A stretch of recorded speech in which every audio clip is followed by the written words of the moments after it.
নমস্কার বন্ধুরা, কেমন আছো সবাই? আজকে আমরা বেরিয়ে পড়লাম ওল্ড মিস্টিক ভিলেজের উদ্দেশ্যে।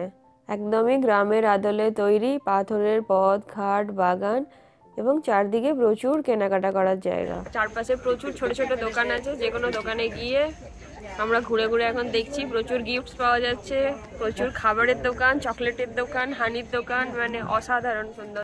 চলুন এবার দোকানের ভেতরে ঢুকি। এই দোকানটিতে অলিভ অয়েল এবং মধু টেস্ট করতে দিচ্ছিল। আমরা গিয়ে দেখলাম যে কত রকমের ফ্লেভার্ড মধু। আমরা জানতামই না যে মধুর এত রকমের ফ্লেভার হতে পারে। সবই আমরা টেস্ট করে করে দেখলাম, বেশ অন্য অন্য রকম খেতে ছিল।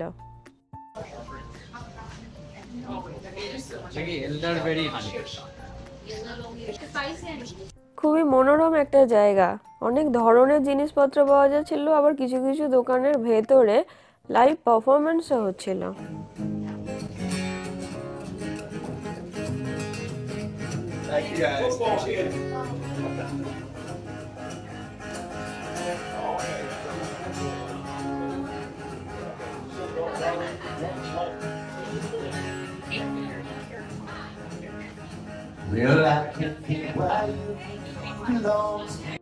এই জায়গাটির নাম মিস্টিক। এটা আমাদের বাড়ি থেকে মাত্র 45 মিনিট দূরেই, সমুদ্রের একদম পাশে।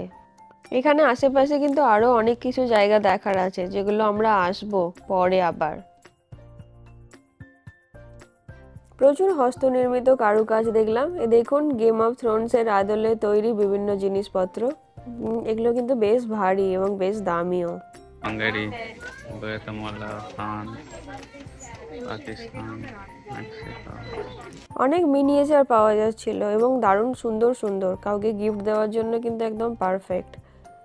এখানে দেখুন, একজন তার নিজের পোষা পাখি নিয়েছিল এবং সবাই তার পাখিটাকে নিয়ে নিয়ে ছবি তুলছিল। এখন এই বাচ্চাটা তুলছে, পরে গিয়ে আমরাও তুললাম। কেমন সুন্দর না? উনি কিন্তু কোনো পয়সা নেননি এর জন্য, একদমই নিজের ইচ্ছায় সবাইকে দিচ্ছিলেন, সবাই গিয়ে গিয়ে ছবি তুলছিল। কেনাকাটা করে হাঁপিয়ে গেলে খাওয়ার জন্য কিন্তু ছোট ছোট কয়েকটা রেস্তোরাঁ ছিল, যেগুলো বেশ সুন্দর করে সাজানো। পুরো জায়গাটাই খুব সুন্দর করে সাজানো। আর সেদিন ছিল রোদ ঝলমলে ওয়েদার, তাই আমাদের আনন্দ আরও বেড়ে গেছিল। চলুন, এই দোকানটার ভেতরে সবই হ্যারি পটারের থিমে তৈরি।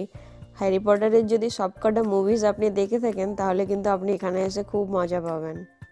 বাচ্চারা কিন্তু এই দোকানটা দারুণ এনজয় করছিল এবং সবদিকে ভিড় আমরা এই দোকানেই পেয়েছিলাম। কেনাকাটা করার জন্য কিন্তু কম, মেনলি দেখার জন্য।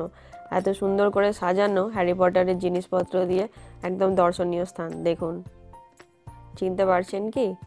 এনাকে চিনতে পারছেন কি? আমরা তো অনেকক্ষণ ধরে ঘুরলাম চারপাশটা, আমাদের বেশ ভালো লাগলো। শুনলাম নাকি 1973 সাল থেকে এটা পর্যটকদের কাছে খুব জনপ্রিয় জায়গা হয়ে উঠেছে।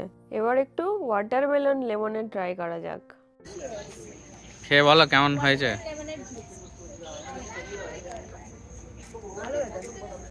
$2 পার গ্লাস, খেতে কিন্তু দারুণ ছিল। খাবার পরে এনার্জি নিয়ে আমরা আবার ঢুকলাম শপিং করতে। এটা একটা ছোট্ট মিনিয়েচার শপ, প্রায় 1 লক্ষেরও বেশি মনে হয় মিনিয়েচার ছিল এখানে। সবই এত সুন্দর, মনে হচ্ছিল যে সবই নিয়ে নিই। এই ওল্ড মিস্টিক ভিলেজে নাকি প্রায় 40টার মতো দোকান আছে। এত দোকান আমরা ঘুরে উঠতে পারিনি, তখনই প্রায় বিকেল 3টে বাজে। আর 4টের মধ্যে এই সব কিছুই কিন্তু বন্ধ হয়ে যায়। প্রচুর অনুষ্ঠান হয় এই জায়গাটাতে শুনলাম, এবং ডিসেম্বরের দিকে ফেস্টিভ্যাল অফ লাইটস হয়, তখন নাকি দারুণ দেখতে লাগে। আমরা আবার দেখতে আসবো। দেখুন, আর্টিস্টরা কি সুন্দর ড্রয়িং করছে, এদের ড্রয়িং বিক্রিও হচ্ছিল। বেশ ভালো লাগলো আমাদের এই জায়গাটিতে ঘুরে। চলুন কিছু মুহূর্তকে ক্যামেরা বন্দি করে এবার আমরা আবার বাড়ির উদ্দেশ্যে রওনা দিই। কেমন লাগলো আপনাদের এই ভিডিওটি কমেন্টে জানাবেন। ভালো থাকবেন, সুস্থ থাকবেন, দেখা হবে পরের ভিডিওতে। বাই।